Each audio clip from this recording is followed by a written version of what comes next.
Strižím dňom patria mená svätej Kataríny a Barbory. Vedel by si nám povedať viac o tradíciách, ktoré sa dodržiavali na svätú Katarínu, teda 25.11.? Katarína bola prvým strižím dňom a viazalo sa k nej, ako si už povedala, viacero tradícií.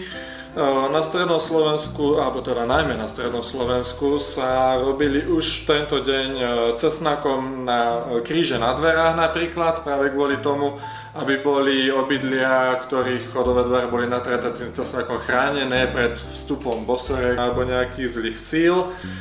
Bola veľmi populárna jedna taká povera, ktorá hovorila o tom, že keď bola prvým návštevníkom v dome na Katarínu žena, tak sa v tom dome mali celý rok tlcť riady, čomu samozrejme chceli ľudia predchádzať. A tým pádom chodili vo viacerých oblastiach Slovenska ešte pred východom slnka po domoch mali pastieri, hovorilo sa im polazníci, ktorí vinšovali všetko dobré do domu, zdravie, šťastie. Vedeli si za to zarobiť aj nejaký malý šestáčik, alebo dostávali za to aj možno nejaké naturálne odmeny.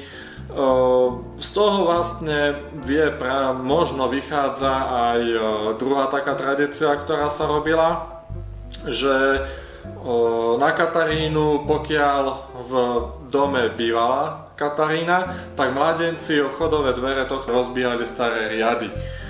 Potom zase napríklad na Ondreja to dievča chlapcom vracali a možno ešte na Katarínu by som povedal, že bolo zakázané šiť. Veľmi zaujímavou takou tradíciou bolo aj pučikovanie konárikov, hlavne teda na Horehroní. Išlo o to, že na Katarínu sa odrezali konáriky z nejakých stromov, kríkov, ktoré na jar kvitli, ako prvé slivky, rýbezle podobne. Tieto vetvičky, alebo konáriky, ktoré sa odrezali, symbolizovali určité želanie, postavili sa do vázy, zaliali sa vodou a ktorá vetvička na štedrý deň nasadia pučiky alebo ktorej vyrašili lístky, tak to konkrétne želanie, ktoré tá vetvička symbolizovala, sa malo splniť. A v súvislosti s Katarínou mi hneď napadne termín katarínska zábava. Vedel by si mi povedať viac o tejto tradícii? Katarínske zábavy boli také posledné zábavy, ktoré bolo možné zrealizovať pred adventom. Práve kvôli tomu, že v advente sa očakával vlastne príchod Krista kráľa, nemohli nejaké veľké radostné zábavy, tak katarínska bola taká posledná. Ak už nebolo možné robiť zábavy, boli aj iné príležitosti na stretávanie sa? Áno, boli to páračky alebo priatky, boli to také spoločenské udalosti, dá sa povedať, v dedine, pri ktorých sa stretávali mladší a starší pod jednou strechou. Spoločne sa teda buď driapalo perie, používalo sa do perín podobne, alebo sa spriadali nite na tkanie a pritom sa rozprávali rôzne príbehy. Takisto tu bolo množstvo jedla, množstvo pitia, tancovalo sa tu. Dá sa povedať, že to bola taká náhrada ako tých zábav, ktoré bývali ako predtým v priebehu roka. Išlo o také typické zimné aktivity, čomu vlastne prispievali aj tie dlhé zimné večery. Dňa 4.12. sa v kalendári oslavuje svätá Barbora. Čo by si nám vedel povedať k jej sviatku? Barbora sa nie všade rátala ku strižím dňom, ale vo viacerých regiónoch Slovenska áno. Barbora patrila tiež k dňom, kedy bola nežiaduca návšteva ženy ako prvej osoby v dome ráno.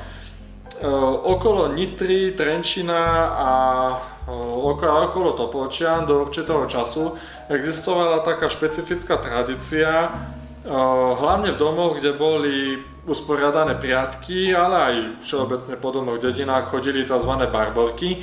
To boli také figúry, podobné ako väčšina ľudí pozná Lucie, do biela záhodené, dievčatá, ktoré chodili s husím krídlom v jednej ruke, s metlou v druhej ruke, symbolicky po domoch vymetali zlé sily, tak čistili miestnosť od všetkého zlého a v niektorých prípadoch na považi, ktoré tu chodili väčšinou 4, chodili s varechami.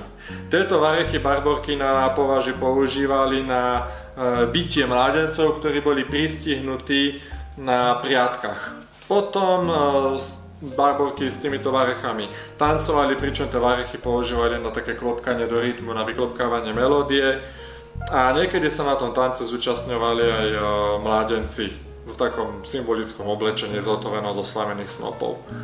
Svätá Barbora bola aj patronkou baníkov. V súvislosti s touto témou u nás prebieha výstava Fľaše trpezlivosti, o ktorej sa bližšie porozprávame v niektorom z ďalších a budúcich podcastov.